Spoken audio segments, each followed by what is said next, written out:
Pán minister, zdravím, zdravím. Samozrejme.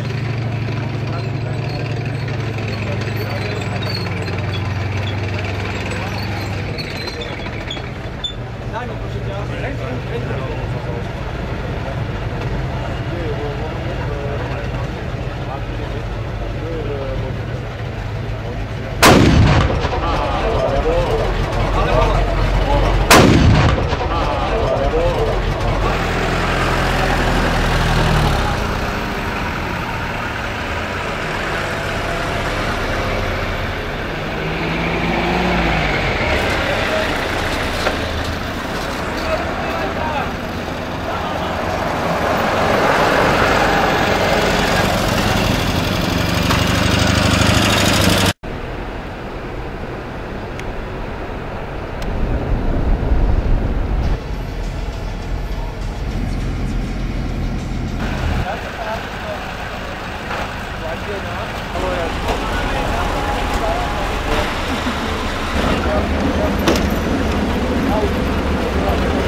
Dobre.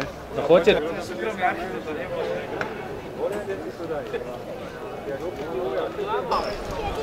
确定一个人来啊？那怎么录？谢谢。不是。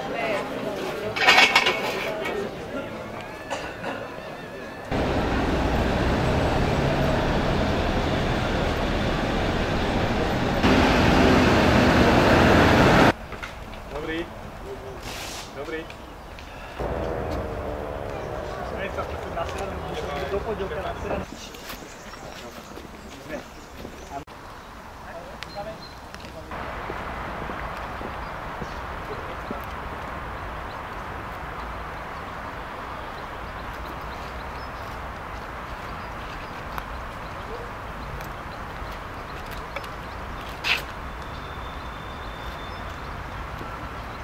Rozem, braň!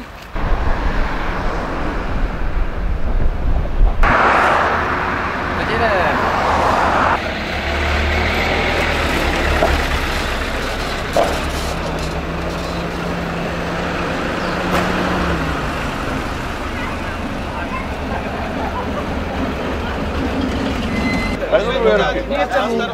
Ja som to chcel s vami, presne tak, ja s vami. A bereme ho.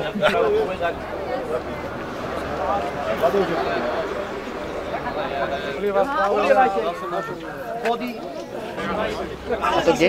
Do Dlova. Aha, to je...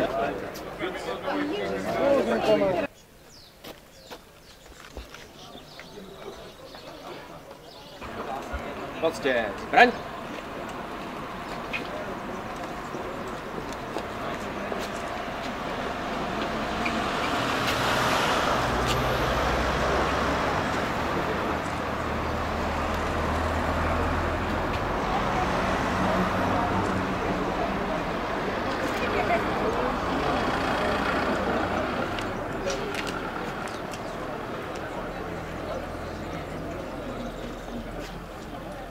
Rozem, braň! Ďakujeme veľmi pekne, že ste prišli. Ďakujeme moc krát.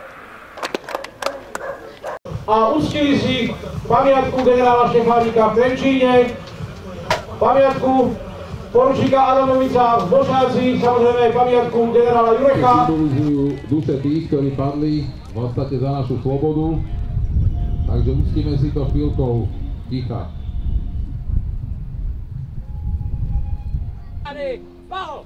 protitankový kanón čestný boji kalibru 57 mm a používala ho naša Československá obrnená brigáda vo Veľkej Británii.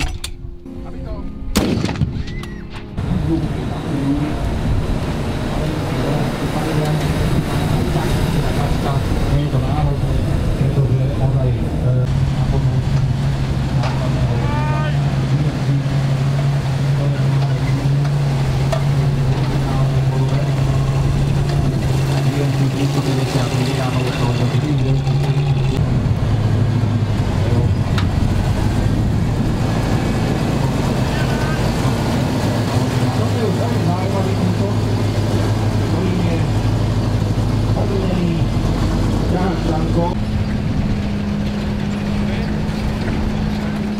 Nie z americkej výroby.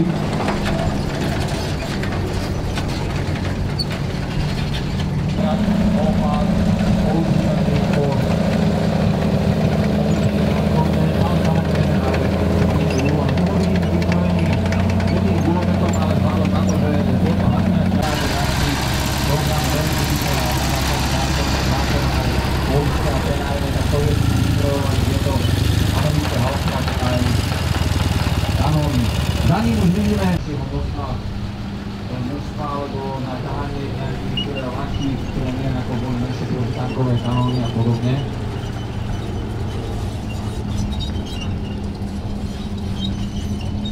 Mechanikov použijeme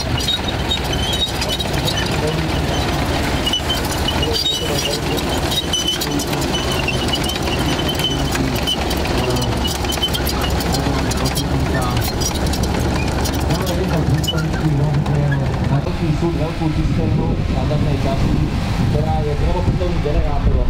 Bol to dôsledok nedostatku paliva vybavovať svoje vozidlá týmto spôsobom. Ten generátor produkoval plyn, ktorý nesol benzín a poháňal motor.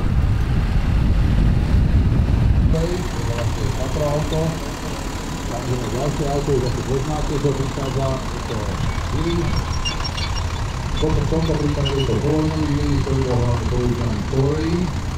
Takisto je to prevedenie vysielačkami. Za ním nasleduje veľmi populárny vozidlo, do dneska sa používa. Takisto veliteľské, vidíte vybavené kompletne vysielačkami. To auto má hliníkovú karosériu, preto je to Legway, ako ľahká váha. Veľmi populárne robotné vozidlo, druhé nápravy, naše cesty do lesa. V podstate všetky ročníky, ktoré boli na základnej vojenskej službe, je to veľmi vozidlo, ľudia poznajú. Ďalšie vozidlo je to Tatra 805, ďalšie vozidlo je to vozidlo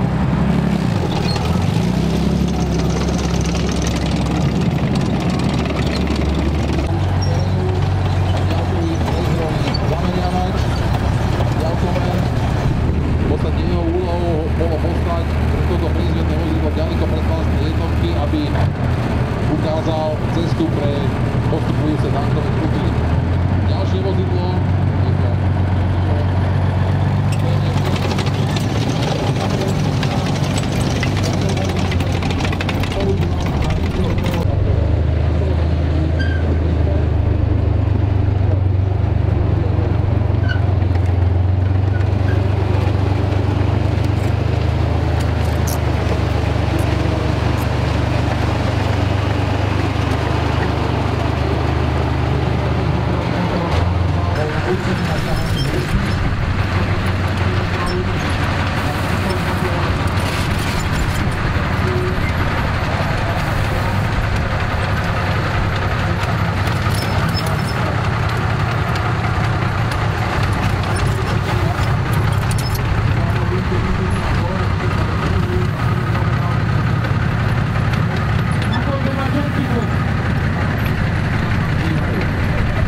ktorý tu máme a jedným pancierové auto značky Austin.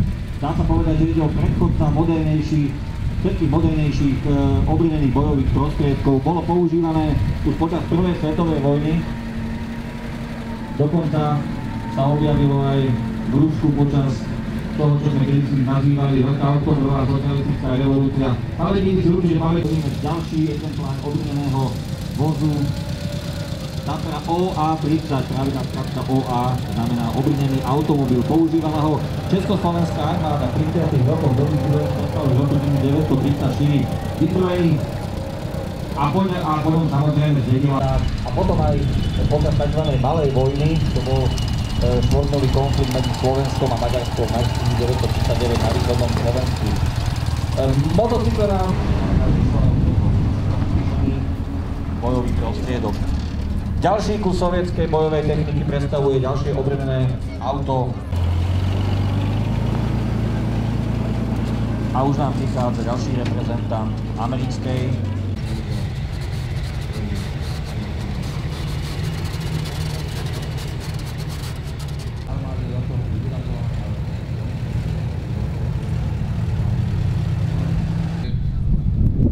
radiovozy, topovozy a podobne. Ešte jeden zástanca kategórie K69, teraz je urobený bez strechy, tak ako ho používali hlavne v lete a výsadkové jednotky. Treba povedať, že toto vozidlo sa bolo schopné prepraviť aj vzduchom, to znači na padáku ho zhodili.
Niekoľko systémov, napríklad ručička, rádiových signálov bola na tom umiestnená a podobné vozidlá.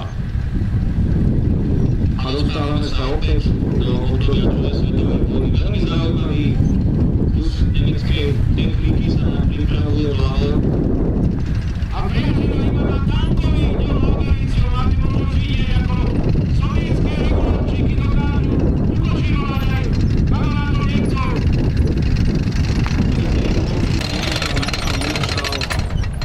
Posielali tam, kam mali. Doplatil na to napríklad generál Matutin, ktorý takéto signály neupostnul po nápade od manželovia. A čo tu vidíme je...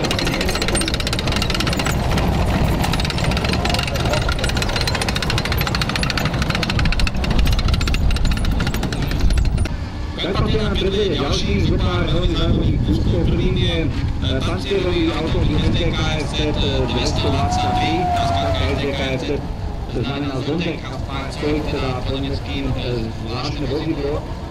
Toto ešte mal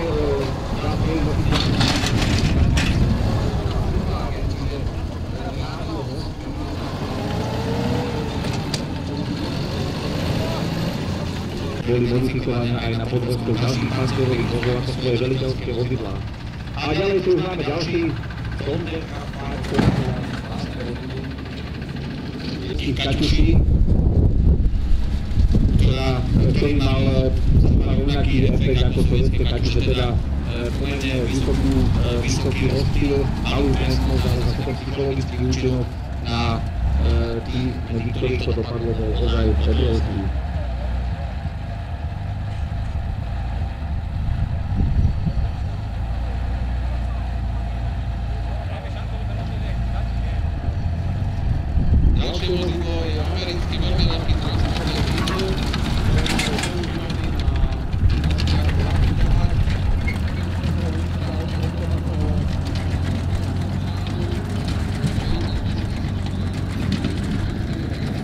Ďalšia verzia rakúskeho SPC Sauer s predejím 30 mm kanónom Oerlikon, s veľkou bojovou vežou. Tak ako aj ten predošlý, je tento toto vozidlo má 6-valcový turbomotor, čo aj počujete na zvuku, hydrodynamický meník, čiže automatickú prevodovku, hydraulické role.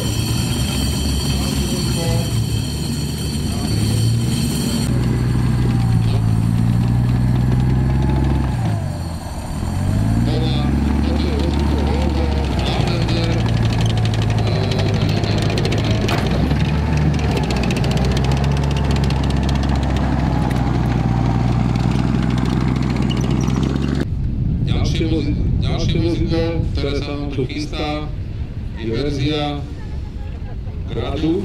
Grad, to bol raketomet sovietskej výroby, ktorý československý výroby.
Jednak preto, aby samozrejme neprezradili svoju pozíciu, respektíve aby neprezradili viac.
Medpín, tak aj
stavenia aj pre polky sú s dosť neblahými následkami.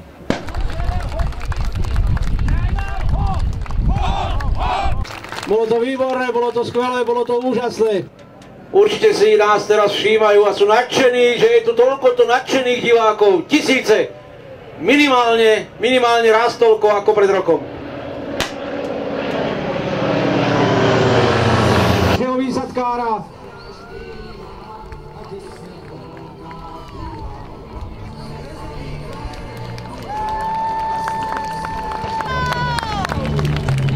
Desiatka zatiaľ. Áno. Ďakujeme, priatelia.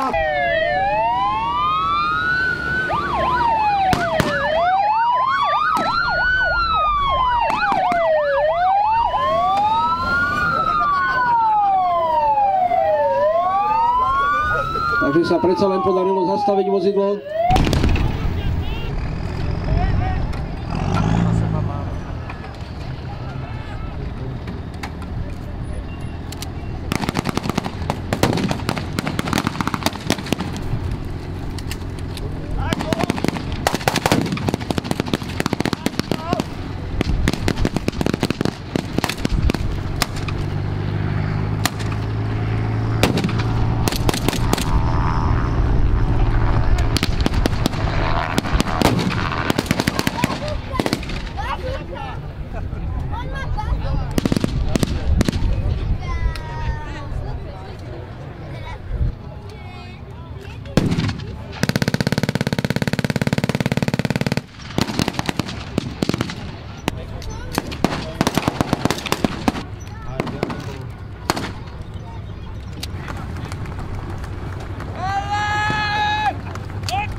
Zbytok výsadku prechádza z objektu.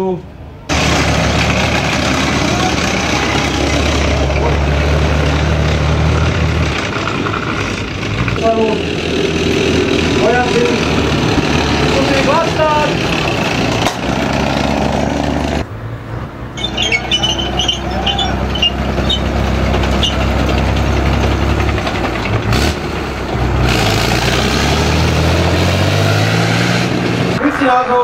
Vozidla, modernizovaného vozidla, bojového vozidla pechoty.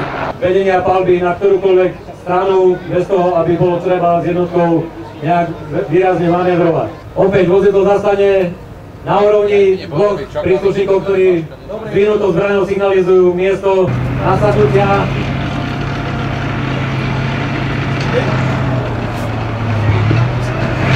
A teraz vidíme likvidačný zákryt T-72 a toto strany s osobným vozidlom nacistová.